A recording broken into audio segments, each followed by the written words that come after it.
नमस्कार, सत श्री अकाल, गुड इवनिंग, वाहिगुरु जी दा खालसा, वाहिगुरु जी दी फतेह। ये टॉपिक वैसे तो 12वीं क्लास में तो लगता ही लगता है, लेकिन वैसे भी आरएस एसआई सब में लगता है, फर्स्ट ग्रेड ज्योग्राफी के अंदर भी लगता है और बड़ा ही इंपॉर्टेंट टॉपिक है ये। हर बार आपको कहीं ना कहीं करंट में भी इसे पूछ लिया जाता है। मानव विकास सूचकांक, मानव विकास, तो ये आपके 12वीं के अंदर भी है और वैसे भी ये बड़ा इंपॉर्टेंट टॉपिक है, तो आपको इसे समझना ही चाहिए। एसआई के अंदर भी है, आरएस के अंदर भी है, फर्स्ट ग्रेड के अंदर है। मानव विकास की संकल्पना, वैसे तो विकास पता ही है, हम पहले बंदर थे, बंदर से हम चेंजिंग होते होते पूंछ पूंछ सब गायब होते हुए हम और तुम बन गए। लेकिन एक चीज और आती है, एक आती है वृद्धि और एक शब्द आता है विकास। आप एक गांव के अंदर गए, किसी भी गांव में, और उस गांव की जनसंख्या 10 साल पहले मान लो कि 10,000 थी। 10 साल बाद उस गांव की जनसंख्या 1 लाख हो गई, तो क्या उस गांव का विकास हो गया? देखो गुरु जी, विकास घटा तो बढ़ती हुई है, यानी सिर्फ जनसंख्या ही बढ़ी। गांव का भाई पुराना झूपड़ा पड़ा है, भाई पुरानी ईंटा की दीवारा पड़ी है, गांव विशो विशो सिर्फ जनसंख्या बढ़ाई है। इसका मतलब गांव का विकास तो नहीं हुआ है, वृद्धि हुई है। जैसे मान लो कि एक 5 साल का बच्चा खिलौनों के साथ खेलता है और फिर वही धीरे धीरे बड़ा होकर 25 साल का गबरू जवान हो गया और अब भी खिलौनों से ही खेल रहा है। अब भी मामा ने बन फोन करके कहा डेयरी मिल्क ले आके दियो। इसका मतलब उस बच्चे की वृद्धि तो हो गई, विकास नहीं हो पाया है। तो वृद्धि और विकास, विकास का मतलब संपूर्ण रूप से विकास है। वृद्धि तो एक किसी एक पर्टिकुलर चीज को कह सकते हैं। तो ये शब्द कौन सा है? ये शब्द है बच्चों मानव विकास। और हमें यही देखना है कि मानव का विकास, अब मान लो कि थे हो रहा हो 25-30 साल का हो गया और आपका विकास आपके पास कौन कौन सी चीजें है? किस आधार पे कहोगे कि यार बड़ो विकास करियो भाई तू तो यार? तो वो किस आधार पे कही कि वो शरीर बना लियो, कोई हट्टो कट्टो 6x4 हो गयो तो थे बिन कदी कहोगे बहुत विकास करियो रे। फिर कोई आदमी कन गाड़ी घोड़ा और बंगला देखो को गारण आदि तो बहुत विकास करे। तो वही चीज है मानव विकास। ये जो मानव विकास है एक संस्था है, संयुक्त राष्ट्र विकास कार्यक्रम।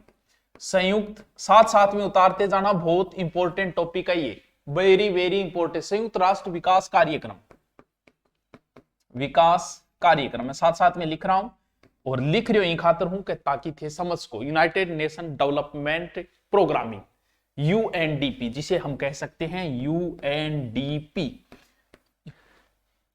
इसकी स्थापना हुई थी 1965 में। किसकी? यूएनडीपी की स्थापना हुई थी 1965 के अंदर। और इसी ने मानव विकास report HDR, human development report, मानव विकास रिपोर्ट शुरू की थी 1990 में। यानी ये एक संस्था है जो बताएगी मानव का विकास। मानव विकास नहीं, देश का बता देगी। तो देश के अंदर मानव आ गया, कभी इस देश की मानव विकास इतो है, ई देश को इतो है, ई देश को इतो है। ये काम करता है, मानव विकास रिपोर्ट देने का कार्य जो है वो संयुक्त राष्ट्र विकास कार्यक्रम यूएनडीपी करता है, जिसकी स्थापना 65 में हुई थी। और उस समय एक अर्थशास्त्री थे, दो थे वैसे महान लोग रहे होंगे, जिसमें एक पाकिस्तानी था एक भारतीय था, दोनों मिले। यानी ये शुरुआत जो की थी पाकिस्तान का था महबूब मेरे, महबूब अली, महबूब अली।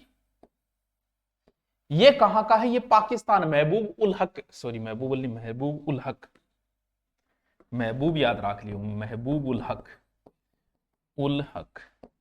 और एक था अपना भारतीय अर्थशास्त्री अमर्त्य सेन, नोबेल पुरस्कार विजेता अमर्त्य सेन।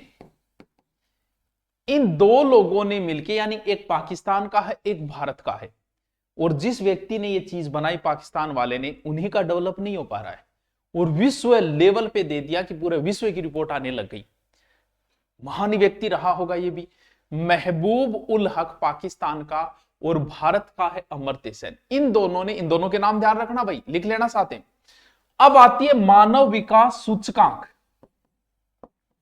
मानव विकास सूचकांक,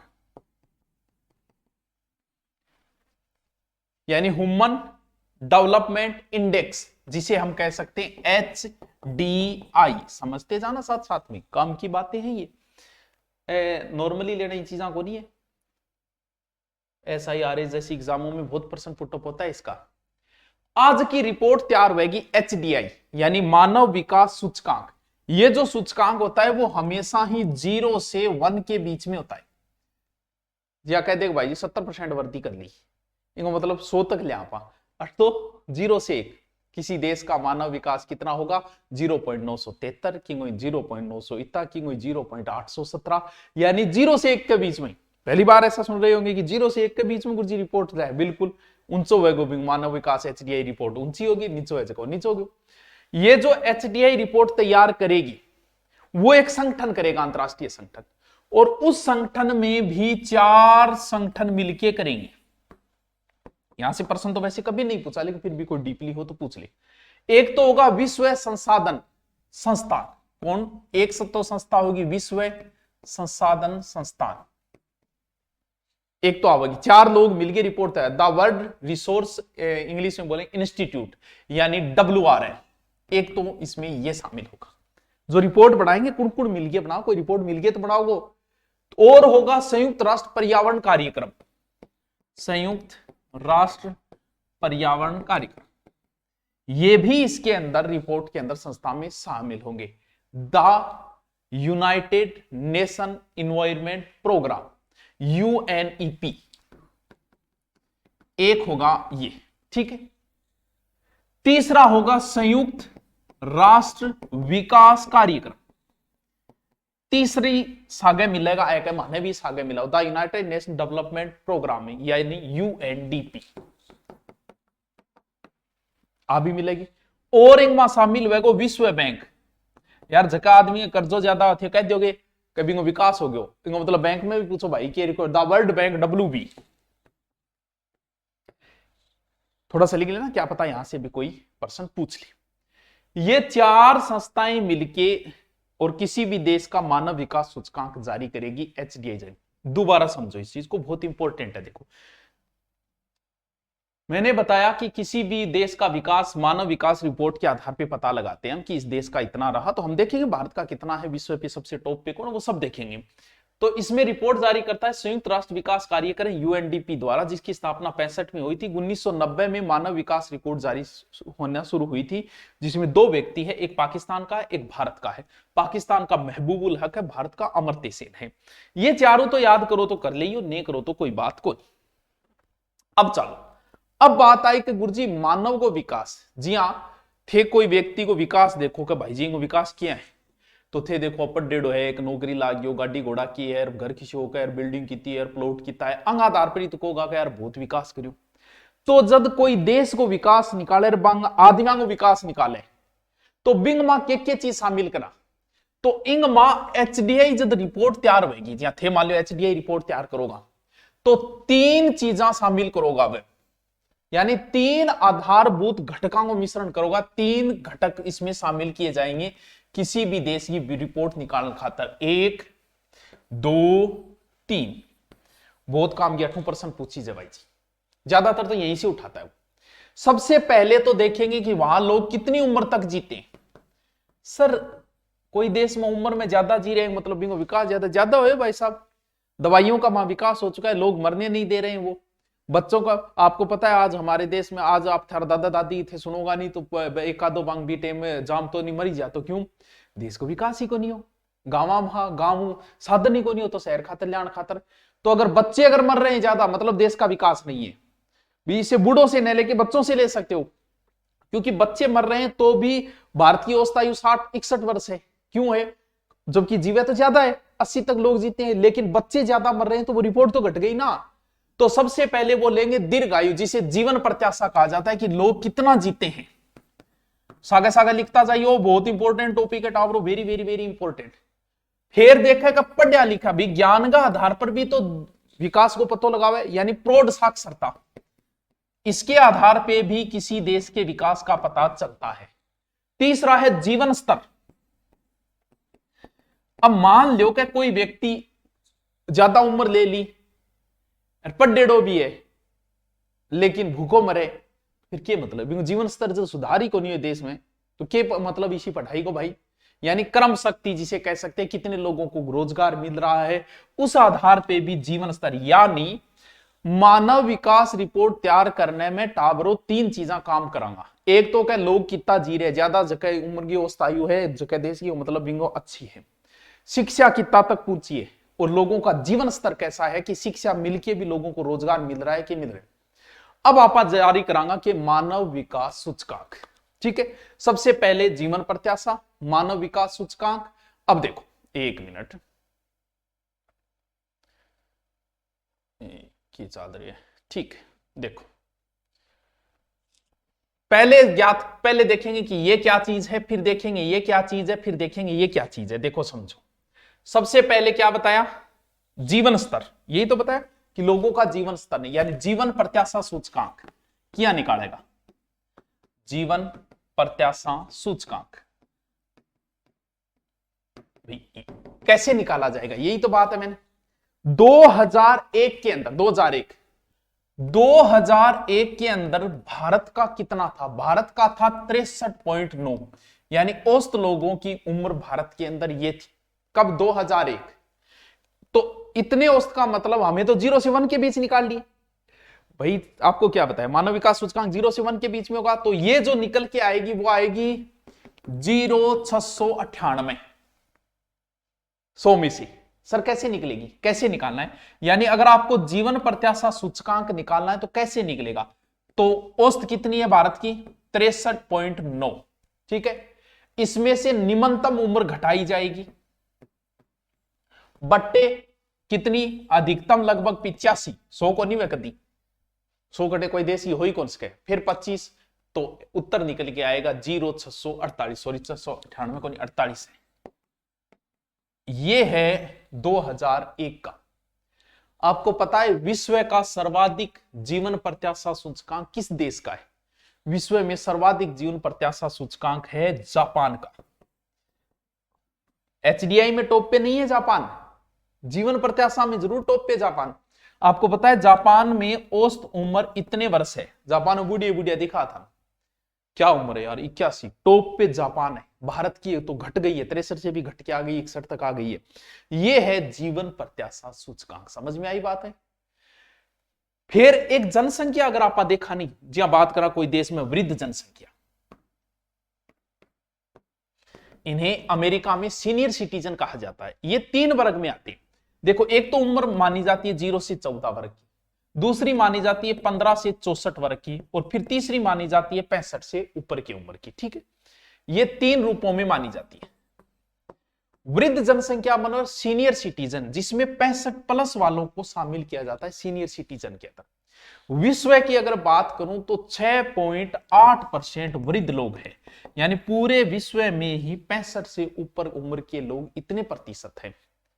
सर्वाधिक वृद्ध लोग सर्वाधिक वृद्ध महाद्वीप की बात करें, वैसे तो है ही, महाद्वीप की बात करें तो सर्वाधिक वृद्ध लोग है यूरोप। आप देखो थे अंग्रेज आओगा, अच्छा बुढ़ा बुढ़ा घूमना होगा, 14.6% इस महाद्वीप के अंदर इतने। 2 नंबर पे आता है उत्तरी अमेरिका महाद्वीप, जहां अमेरिका में इन्हें सीनियर सिटीजन कहा जाता है।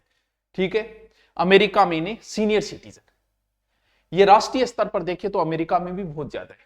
वैसे वृद्ध बात करें तो आपको बता दिया मैंने, कहा है जापान के अंदर। महाद्वीप कौन सा, यूरोप, 18.27% है। कहां, जापान की कुल जनसंख्या। उसके बाद दूसरा स्थान आता है बच्चों जर्मनी का। ये देखो उतारो तो उतार लो, कोई फर्क नहीं पड़ता, 17.1% है जर्मनी का।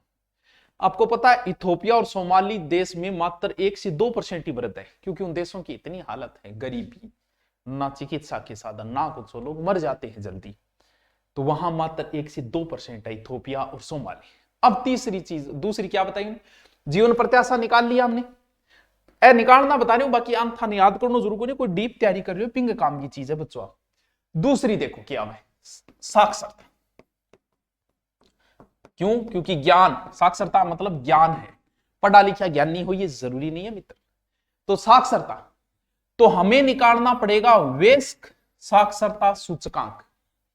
कैसे निकलेगा, साक्षरता में से घटाया जाएगा, क्या घटाया जाएगा, न्यूनतम मूल्य, कि इतना तो होना ही चाहिए। फिर क्या घटेगा, फिर अधिकतम मूल्य,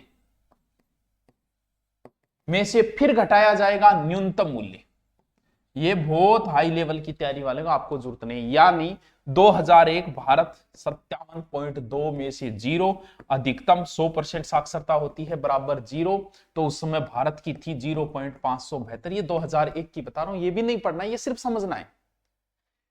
तीसरा आपको बताया कौन सा था, जीवन स्तर, यानी लेवल कैसा है जीवन का स्तर, तीसरा आयाम है। और वो जीवन स्तर निकलता है बच्चों जीडीपी के आधार पर। ये लो जी, तीन चीजों की मैंने व्याख्या की, लेकिन आपको तीन चीजें वैसे ध्यान रखनी है कि एचडीआई रिपोर्ट तैयार करने में कौन कौन सी चीजों को शामिल किया जाता है। एक तो व्यक्ति की उम्र को, एक साक्षरता को, और एक जीवन स्तर को, कि वो कैसा जीवन जी रहे।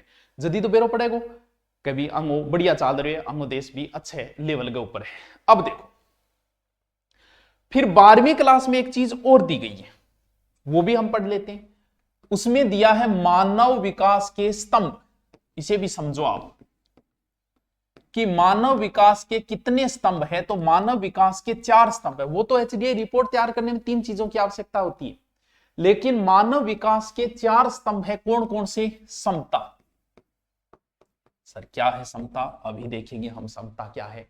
सतत पोषणीयता, एक बार लिख लो,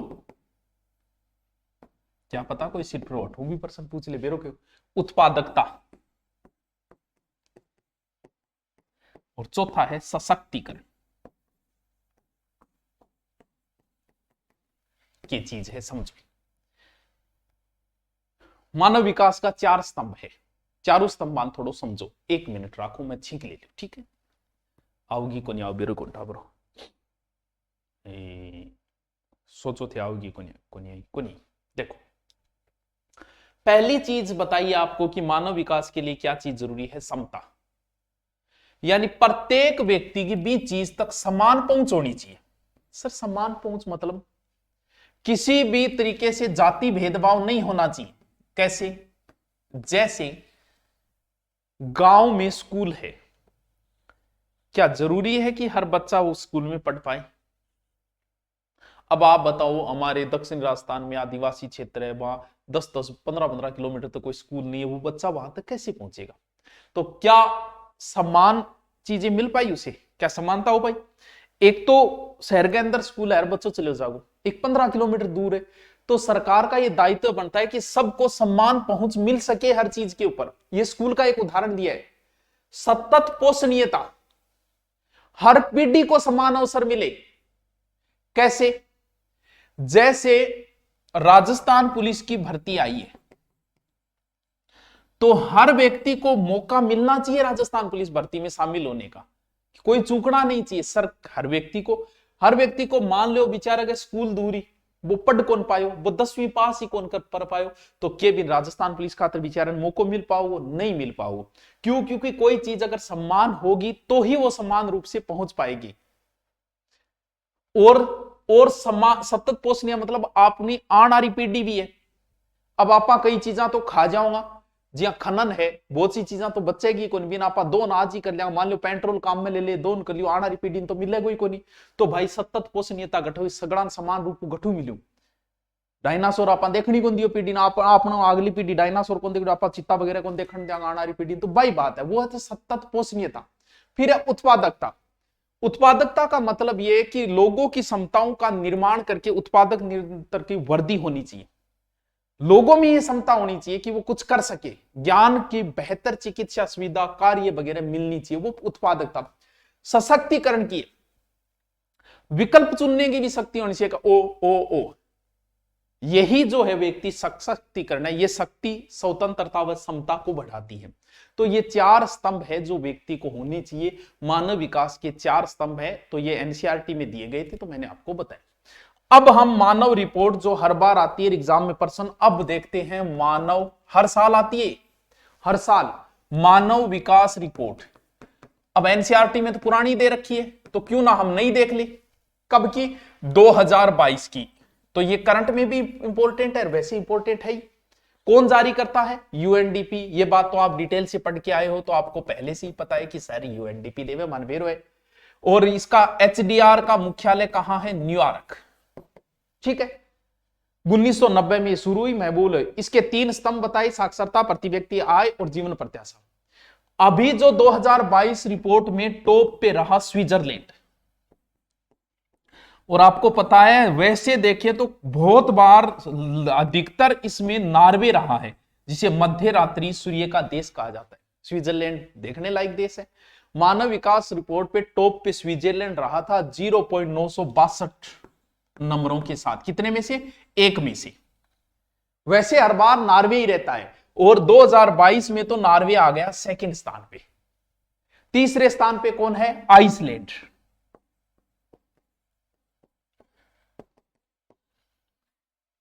ये है मानव विकास रिपोर्ट में कौन से स्थान पे? तीसरे स्थान पे। तो पहला याद रखना स्विट्जरलैंड है, दूसरा जो हमेशा पहला रहता था अब की बार दूसरा है कौन? नॉर्वे। अंतिम स्थान पे है दक्षिणी सूडान। हालत खराब है अफ्रीका महाद्वीप पूरे की, हालत खराब है टाबरो इंगित के पूरे आबादी 0.385 ये है इसका। फिर चार्ड है। सर हमें तो भारत से मतलब है ना, बिल्कुल भारत का भी देखो 2021-22 की क्या रही है। 2021 भारत जो रहा वो 132वें स्थान पर रहा। मध्यम में आता है भारत, ना उच्च में रहता है ना निम्न में रहता है, मध्यम में आ जाता है भारत। यानी भारत का एचडीआर, सर एचडीआर की तो है भारत को 0.633, एक में से इतना है, आधो थोड़ा सा ज्यादा। यानी किस में आएगा भारत? मध्यम कैटेगरी, ये भी ध्यान रखना, मध्यम कैटेगरी। समझ में आएगी चीज? सर भारत को बताया पाकिस्तान आपनो ही गयो, पाकिस्तान 161वें पर है। अब तो और ही हालत खराब है, ऑटो भी बैठे बहुत महंगा हो रही है। तो टाबरो यो हो मानव विकास, बड़ा इंपॉर्टेंट है। मैंने नोट्सों सहित बना दिया, इससे ज्यादा और मुझे नहीं लगता कि कुछ डिटेल है। Thank you. कैसा लगा आप बताना, कैसे चल रही है तैयारी ये भी बताना कमेंट करके। Thank you.